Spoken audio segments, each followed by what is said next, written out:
நான் ஒரு வீடியோ கீழே போடுறேன், அதை ஒரு நிமிஷம் பார்த்துக்குவாங்க.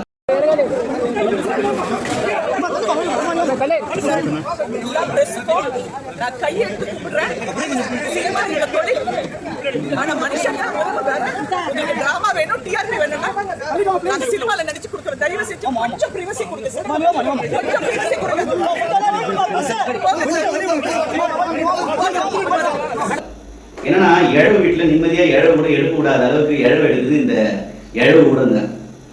ஒருத்தர் வந்து நிம்மதியா செத்தா அவங்களோட ரத்த கூட நிம்மதியா எடுக்க முடியாத அளவுக்கு வந்துடுறாங்க. வெளியில் வந்துட்டு 24 hours அதை லைவ் போட்டுக்கிட்டு இவர் வந்தார், கண்ணீர் மல்க வந்தார், அவர் அங்கே வந்து என்ன செய்வதுன்னு தெரியாமல் தீர்த்து நின்றார் வீடியோ போட்டுக்கிட்டே இருக்கிறது ஒரு வேலையை வச்சுருக்காங்க. ஒரு வீட்டில் இறப்பாயிடுச்சு, அவங்க எவ்வளோ சோகத்தில் இருப்பாங்க. வரவங்கலாம் நிற்க வச்சு நீங்கள் இதை பற்றி என்ன நினைக்கிறீங்க, இதை பற்றி உங்கள் வீட்டில் யாராவது செத்தா இதை பற்றி என்ன நினைக்கிறீங்கன்னு கேள்வி கேட்டால் எப்படி இருக்கும்? அந்த மனநிலையோடு வந்து ஊடகங்கள் வந்து செயல்படணும். இதெல்லாம் பேர் என்ன தெரியுமா? ஒன்றும் சொல்கிறதுக்கு இல்லை.